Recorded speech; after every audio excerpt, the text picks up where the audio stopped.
हरे कृष्णा। भगवत गीता अध्याय 18 जो है मोक्ष संन्यास योग। यहाँ पे बहुत प्रैक्टिकल लेसन जो भगवान अर्जुन को दे रहे हैं। भगवान तो सबके परम पिता है, अर्जुन तो निमित्त मात्र है। अर्जुन ये सिर्फ प्रतिनिधि है हमारे। तो सबसे बड़ा लेसन भगवत गीता का जो कर्म का सिद्धांत कि हम सारे, कोई भी हो, सारे जीव, कोई भी जाति के हो, कोई भी छोटा बच्चा हो, बालक हो, युवक हो या वृद्ध हो, जो गृहिणी हो या करियर ओरिएंटेड वुमन हो, सबके लिए जो निहित कर्म, कुछ न कुछ कर्म तो करना ही है। लेकिन सबसे जरूरी है कि कर्म के बारे में यहाँ पे अगर आप ये सिद्धांत, जो बेसिक सिद्धांत है सब जीव सृष्टि के लिए, उसका प्रोस्पेक्ट सही व्यक्ति से, सही गुरु शिष्य परंपरा से आप समझ के अगर कर्म करते हो तो सबसे बुद्धिमान, और सब जो कर्म के लिए हम इतना प्रयास कर रहे हैं और वो वही कर्म अगर हम बिना ज्ञान से सही जो पद्धति है कि कैसे कर्म करना चाहिए और कर्म के क्या क्या एडवांटेज डिसएडवांटेज अगर हम सही तरह से करते हो नहीं करते हैं, और फिर ये जानने के बाद अगर हम कर्म करते हैं तभी जो हमारे इतना मेहनत है हम उसके पीछे जो श्रम कर रहे हैं उसका सही में ये आज भी हम आनंदी रहेंगे और आने वाले कल भी आनंदी रहेंगे। और सही हमारा मनुष्य जीवन का गणतव्य है, वहां तक हमें सही जगह पहुंचने के लिए बहुत ही जो है आसान होगा। तो यही भगवान श्लोक क्रमांक 61 श्लोक आज हम देखेंगे कि भगवान क्या बता रहे हैं। तो अभी तक भगवान जो बता रहे थे कि कैसे ये अर्जुन अपना निहत कर्म जो क्षत्रिय का था वो छोड़कर, जो उसका धर्म है लड़ना, तो वो छोड़कर वो भागना चाहता था।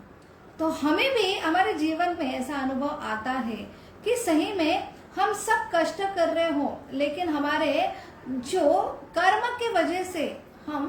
हमको जो जीवन में दुख आता है तो हमें लगता है ये कर्म ही रिस्पॉन्सिबल है, और हमें हमेशा ऐसा लगता है कि ये मेरा कर्म जो मैं कर रहा हूँ, निहित कर्म मेरे से अच्छा, सामने वाला का कर्म बहुत अच्छा है, तो अगर मैं मेरा कर्म त्याग कर उसका कर्म में धारण करूं तो सही में मैं जीवन में सुखी होऊंगा। वही जो अर्जुन की सोच थी कि मेरा स्वभाव है कि मैं क्षत्रिय हूँ, मुझे लड़ना है, लेकिन लड़ने में इतनी सारी हानि होंगी और उसके लिए मुझे पाप लगेगा, इससे अच्छा मैं ब्राह्मण बनूं।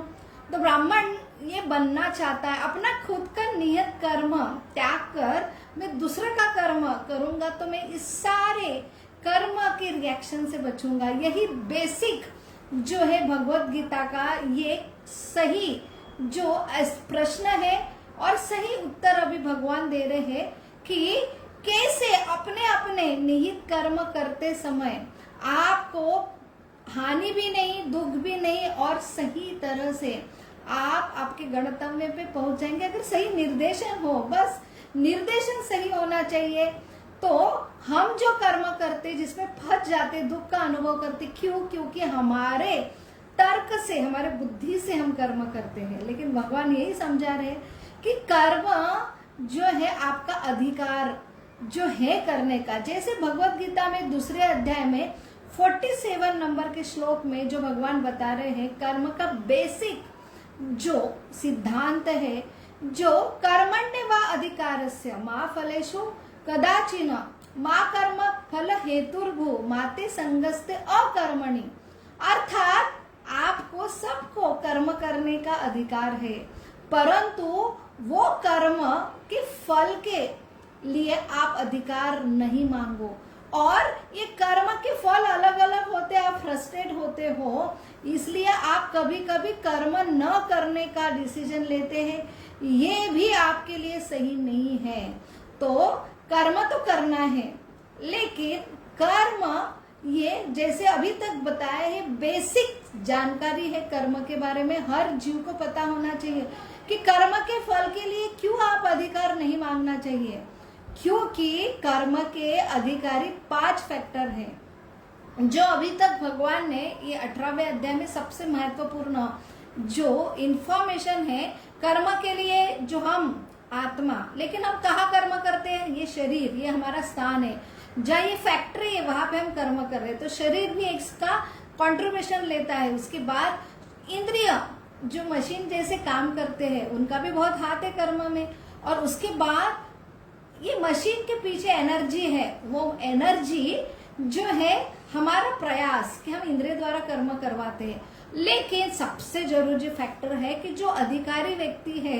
वो सैंक्शन देता है, जो अधिकारी, जो भगवान, आप मानो ना मानो,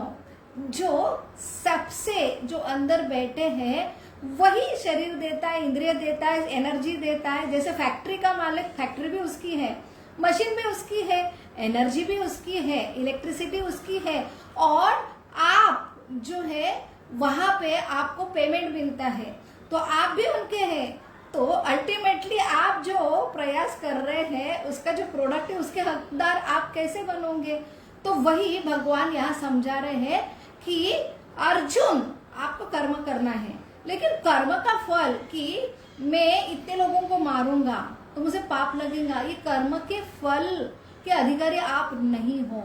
तो सबसे बेसिक भगवान यहाँ पे इस श्लोक में बता रहे हैं कि जो कर्म तो आपको करना ही है, क्योंकि आपका स्वभाव है लड़ना, क्षत्रिय का स्वभाव है। वो कभी भी क्षत्रिय जो है कि वो किसी को अन्याय होता है तो उसे न्याय लेने के लिए ये लड़ते हैं, ये उनमें अंदर ही खूबियां है, वो ओरिजिनल उनका स्वभाव है। अभी इस क्षण में आप जो आपके भीष्म पितामह, आपके गुरु द्रोणाचार्य, उनको देख के आप जो भागना चाहते हो, लेकिन आप ब्राह्मण बनना चाहते हो, लेकिन आपका स्वभाव है ना क्षत्रिय का है। आप अभी मेरे निर्देशन में मैं आपको बोल रहा हूं कि इनको मैंने ऑलरेडी मार चुका हूं, क्योंकि मैं ये सारे जो जीवात्मा का मैं पिता हूं, और ये सृष्टि के नियम भी मैंने दिए हैं, और इनके नियम इन्होंने जो है लांदे हैं, तो ये अधिकारी है, क्यों, शिक्षा के लिए पात्र है। इसलिए ये आप नहीं मारोगे ना तो ऑलरेडी मुझे इनको मारना है, बल्कि मैंने मार दिया है, बस आप निमित्त मात्र बनो। तो इसलिए ये मेरे निर्देशन में आप उनको मारेंगे तो आपको पाप ही नहीं लगेगा। तो लेकिन आप अभी नहीं मारोगे, लेकिन आपका स्वभाव है, आप क्योंकि क्षत्रिय जल में हो, आपका स्वभाव है रजोगुणी पैशन, तो आप कभी तो भी बाहर आप जाएंगे तो आपका जो क्रोध और क्षत्रिय जो स्वभाव है, आप कभी तो भी यही क्रिया करोगे, लेकिन तब क्या होगा, वो आपके मन से करोगे तो आप उसके लिए रिस्पॉन्सिबल होंगे, तो तब पाप होगा, क्योंकि आपने अपने मन से उनको मारा है। लेकिन यहाँ पे मैं आपको ऑर्डर दू रहा, और मेरी ऑर्डर है, मैं अधिकारी हूँ, तो मेरे जो अधिकार में आपको सिर्फ ऑर्डर पालन करना है, तो उसका जो फल आएगा उसके लिए आप रिस्पॉन्सिबल नहीं हो। तो भगवान यहाँ पे बहुत ही सुंदर तात्पर्य दे रहे हैं, जो एक कर्म कि कोई जीव को कर्म तो करना है, लेकिन उसके पास 2 चॉइस है, वो स्वतंत्र नहीं है। अगर मेरे निर्देशन में आप कर्म करते हो तो यहाँ पे आपका सवाल आ सकता है, जैसे भगवान ने, और जो तात्पर्य में प्रभुपाद भी लिखते हैं कि आपको भी लगेगा कि अर्जुन को 5000 साल पहले स्वयं भगवान थे निर्देशन देने के लिए कि मैं बोलता हूँ करो, और आप इससे क्या होंगे कि अनासक्त रहेंगे, लेकिन फल की रिएक्शन कोई आएंगे नहीं। लेकिन हमारे लिए कहा है भगवान, हम कैसे समझे कि हमारे लिए क्या श्रेयस्कर है, क्या नहीं श्रेयस्कर है। इसलिए जो शास्त्र, जो भगवान ये शास्त्र के रूप में हमें आए, वही संदेश, वही भगवान, ये 5000 साल पहले जो अर्जुन को ज्ञान दिया था, वही परिस्थिति, काल और व्यक्ति का स्वरूप अभी बदला है। तो गुरु शिष्य परंपरा में वही संदेश लेके ये शास्त्र में हमें बता रहे। तो जो व्यक्ति शास्त्र अनुसार कर्म करता है, और उसके लिए सिर्फ शास्त्र नहीं, इसलिए शास्त्र, साधु, गुरु, ये सबसे बड़ा कि शास्त्र हमें समझता नहीं, फिर ऐसे गुरु जो गुरु परंपरा में हो, भगवान से जिनकी गुरु परंपरा है, ऐसे गुरु, और फिर गुरु के बाद साधु। साधु का अर्थ है कि जो शास्त्र में निपुण है, जो सब गुण, जो वैष्णव के गुण रहता है, सहनशील होता है, जो करुणामय होता है और शास्त्र में निपुण होता है, और ऐसे गुरु शिष्य परंपरा के अंडर वो शिष्य होता है। ऐसे साधु से आप अगर ये नहीं समझता, उनके निर्देशन में आप समझो कि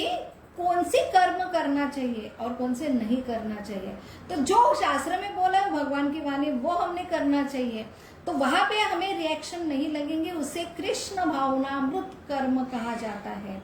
तो वो कृष्ण भावनामृत आप कर्म नहीं करेंगे तो आपको दूसरा कर्म तो होना है। तो दो है, एक कृष्ण है कि उनके निर्देशन में आप शास्त्र के निर्देशन में, गुरु और साधु के निर्देशन में करेंगे, तो आपको भगवान गारंटी दे रहे हैं कि मेरे ऊपर, मेरे निर्देशन पे आप अगर कर्म करोगे तो आप जो है शाश्वत धाम में पहुंचेंगे। इस जीवन में भी आप वैकुंठ, जो जगत का सुख पाओगे, और अल्टीमेटली आप मेरे पास आओगे, तब वहां से आप कभी भी नीचे नहीं आओगे। लेकिन अगर आप जो है ये चॉइस नहीं लिया हमने, तो दूसरा चॉइस तो हमारे पास है ही, तो हम अल्टीमेटली ये नहीं चॉइस करेंगे, तो हमको कर्म तो करना है, तो फिर माया कि अर्थात कृष्ण नहीं, तो फिर मेरे जो मनमानी ढंग से जो मेरा केंद्र बिंदु है, तो यह कृष्ण केंद्र बिंदु है। कृष्ण अर्थात जो है शास्त्र, साधु। तो भगवान यहाँ समझा रहे हैं कि जीवात्मा ये हमेशा निर्भर रहता है,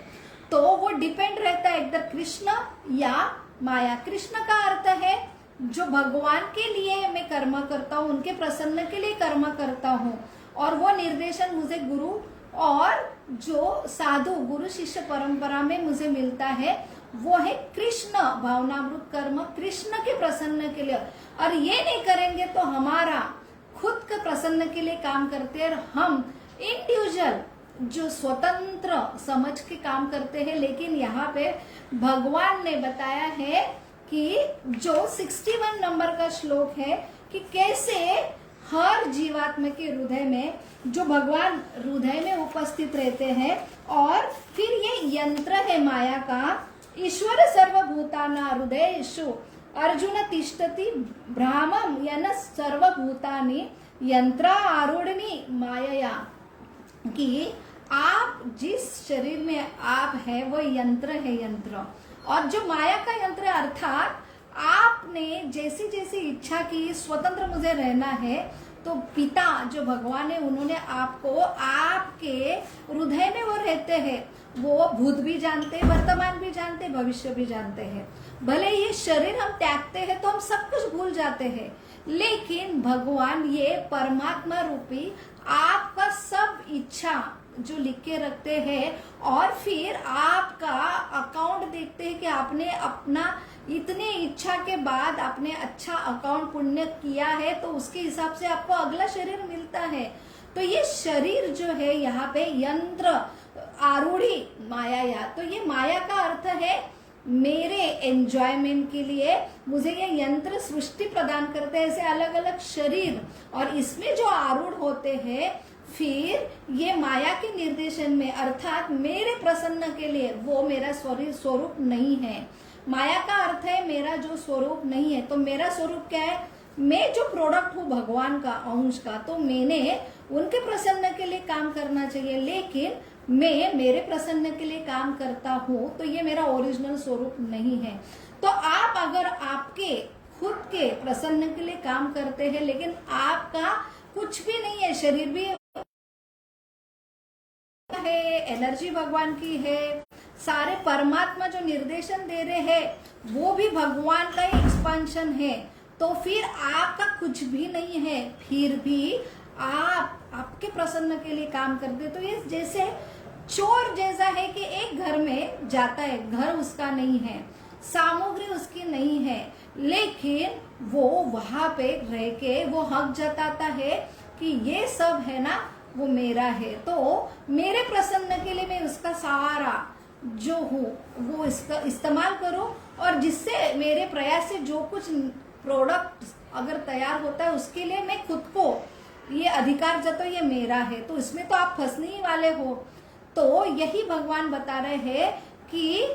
दो प्रकार के कर्म है, एक कृष्ण भावनामृत कर्म, भगवान की प्रसन्न के लिए कर्म करोगे तो आपका शाश्वत आज का जीवन और आगे का जीवन जो है आनंद में रहेगा, और दूसरा जो आपका कुछ भी नहीं है फिर भी आपका समझ के आप उसके ऊपर हक दिखाओगे, तो ऐसे ही जन्म मृत्यु के चक्कर में अलग अलग यंत्र आप डिमांड करोगे पाओगे। इसमें जो है कभी कभी लॉस होगा तो अगला जो यंत्र है खराब मिलेगा, और कभी कभी आप बहुत प्रयास करेंगे तो इससे अच्छा दूसरा जन्म है यंत्र जो है वो अच्छा मिलेगा। लेकिन ये यंत्र के अंदर आपको रहना ही है, और यंत्र ये बंधन है हमारा, ये नैसर्गिक हमारा स्वरूप नहीं है, और इसमें यंत्र जो दिया जाता है उसका रेंट हमें भरना पड़ता है। तो हम दिन ब दिन हमारे कर्जा बढ़ता रहता है, तो फिर इस जीवन में भी हम क्योंकि कर्जा है फिर भी हम नहीं भर रहे टैक्स, तो एक चोर जैसे ही हमारा पूरा जीवन हम खुद अनुभव कर रहे हैं, ये डर डर के जीते हैं, बहुत भयग्रस्त रहता है। यहाँ पे कोई ऐसा नहीं है कि जिसको भय नहीं है। तो भय ये साइन है कि एक सबसे बड़ा जो टैक्स चुकाता है उसको हमेशा भय रहता है, और जो हमेशा सरकार का टैक्स भरता है, जो सही सारे नियम फॉलो करता है, वो बिंदास रहता है। तो वही हमारा जो भूतकाल का शोक, जो वर्तमान की द्विधा मनस्ती, ये करूं नहीं करूं, भविष्य का जो चिंता भय, ये यही हमें प्रूफ देता है, क्योंकि हम जो है सही रास्ते पे ना होके हम अपने जो